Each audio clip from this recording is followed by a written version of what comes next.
Hello, and welcome everybody to a special review episode of the Final Credits. Today it's just me and Spade. The two of us we had the great opportunity last week to see an indie movie by the name of Story Avenue. We saw it at Quad Cinema in Manhattan.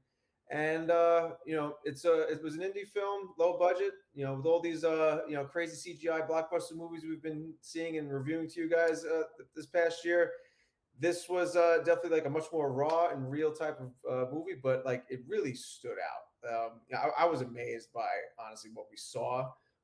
It's a movie that it's starring Luis Guzman, Asante Blackk, and directed by Aristotle Torres, who, if you stay to the end of the video, we have a special interview with him. But let's get to the movie itself. It was a whole event. We got to see a lot of people. We met Aristotle Torres, like I mentioned, and we sat down, sat back, watched the movie, and like I said, I was very very amazed and pleasantly surprised by what I saw. I wasn't expecting that much of a powerful raw type of story. But I'll leave it to you first, Spade. What were your initial thoughts? What was your reaction to this whole movie?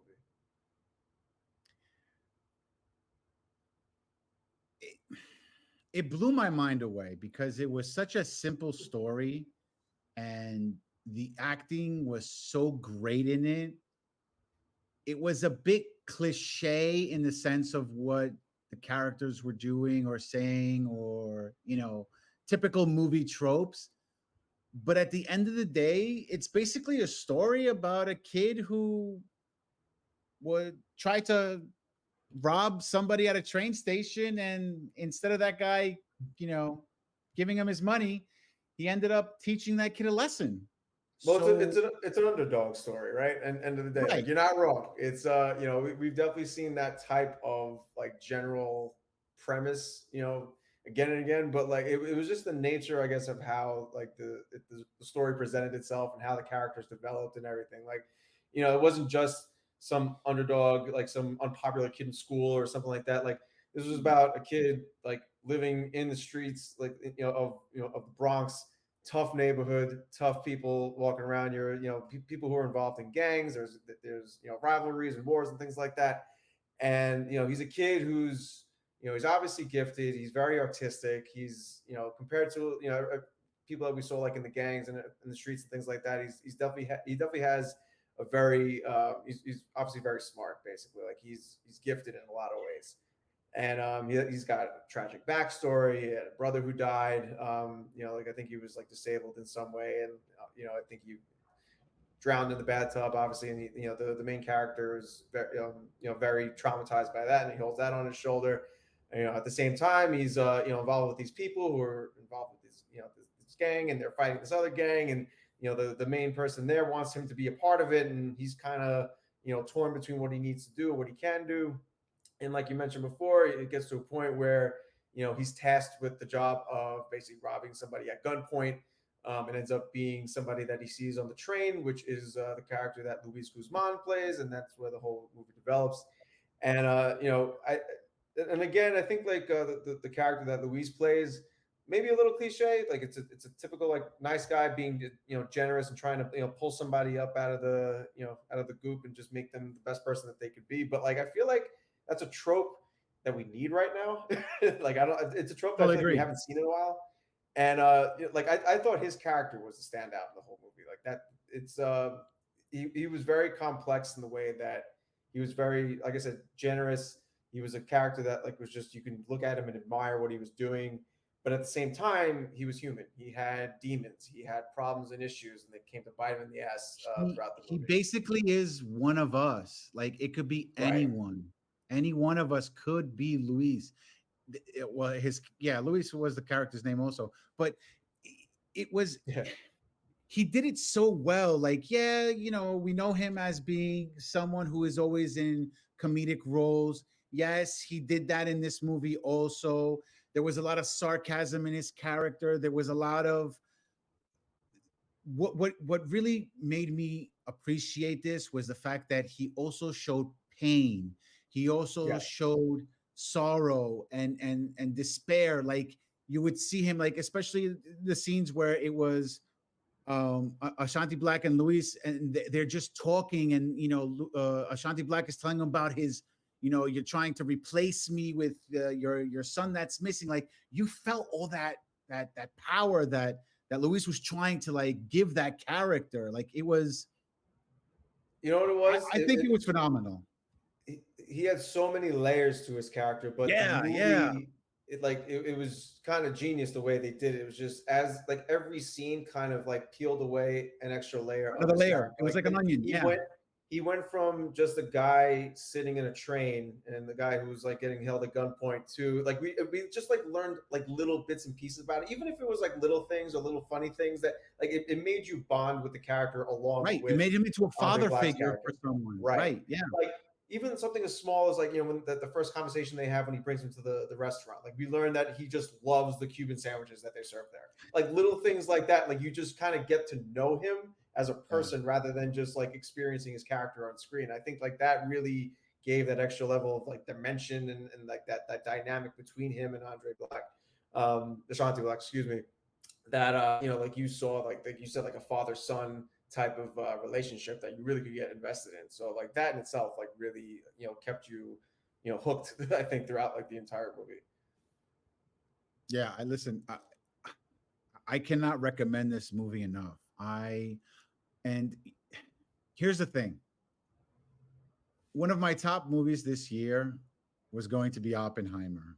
And to be honest with you, as much as I liked Oppenheimer, I love Story Ave. And Yeah. maybe people are like, I'm crazy or anything like that. I suggest you guys go watch Story Ave and see what kind of a powerful movie it is. It's got everything in there. There's literally there's everything. The movie was so great that I still haven't stopped talking about it to anyone that wants to hear it. Yeah, I mean, it's like I mentioned, it's an indie film.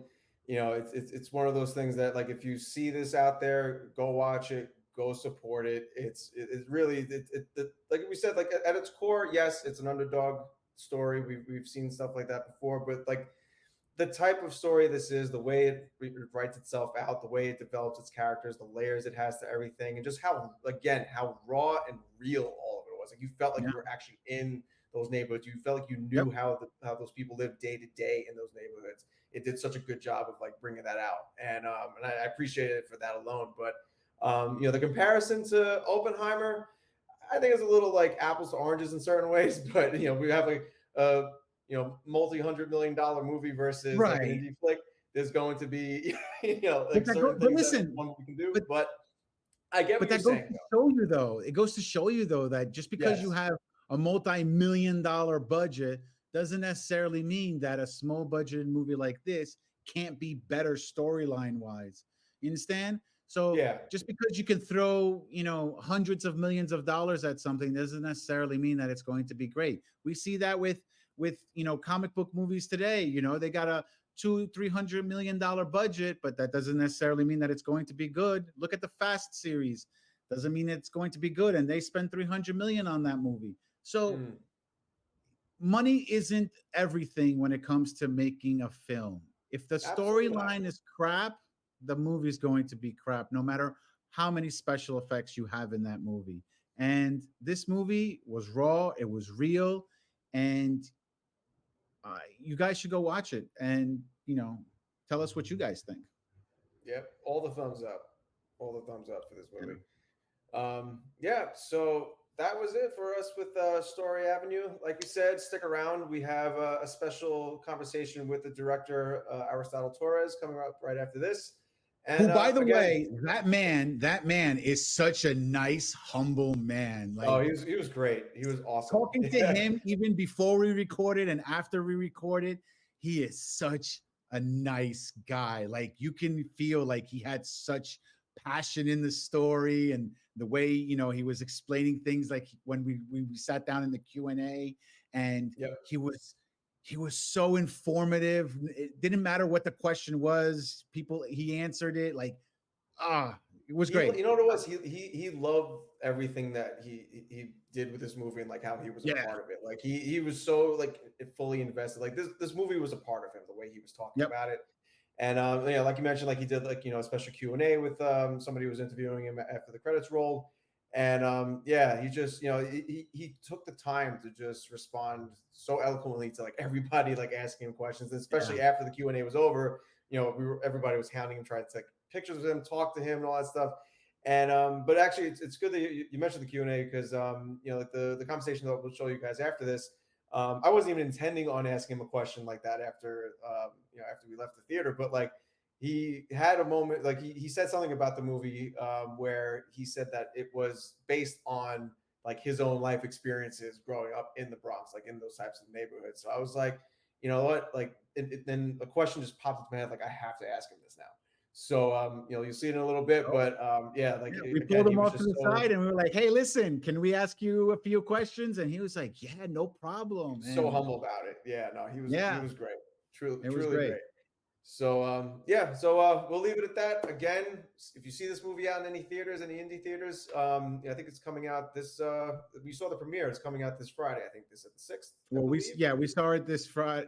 We saw it this Friday, but it's extended at the Quad in Manhattan for the next week or two, and I don't know what the rest of the scheduling is like.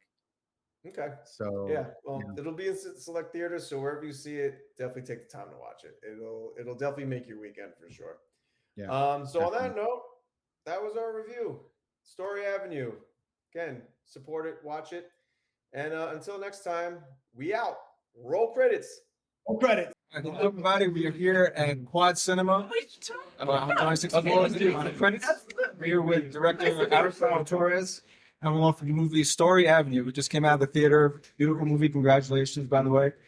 One quick question I have is just Luis Guzman's character, Luis Torres. You mentioned in the Q&A in the theater, the movie itself was based off of your life experiences growing up in the Bronx. Sure. Character of Luis, I just thought was incredibly beautiful character. I mentioned it was like a savior, like the actor Luis was like a savior, and I feel like he was a savior in the movie as well as character. So growing up in the Bronx, was his character based on anybody that you grew up with, like a family friend or a neighbor that like we said hands to you, gave an opportunity to just like show the affection, love. Yeah, well, first off, thank y'all so much for coming and for reviewing the trailer. We really appreciate that. Yeah, the character of Luis was kind of loosely based on my grandfather, who was also named Luis Torres, and we always ate at a diner very similar to that every day. So that's kind of where I pulled that inspiration from. But, Guzman is a master of his craft, so he was able to take the words that I wrote and elevate it to a place that like I never could have imagined, so a lot of that complexity you've seen on screen is, due to his creative genius. Yeah, sure. Definitely saw that. But that's amazing. My grandfather passed away years ago. He was like that person. That amazing guy. He was that person. Yeah, thank you very much once again. Congratulations on the movie this morning. We loved it. Expect a review soon. This was definitely something that was a great surprise to see this year. And we'll be back later. Thank you very much. Appreciate you. Take care.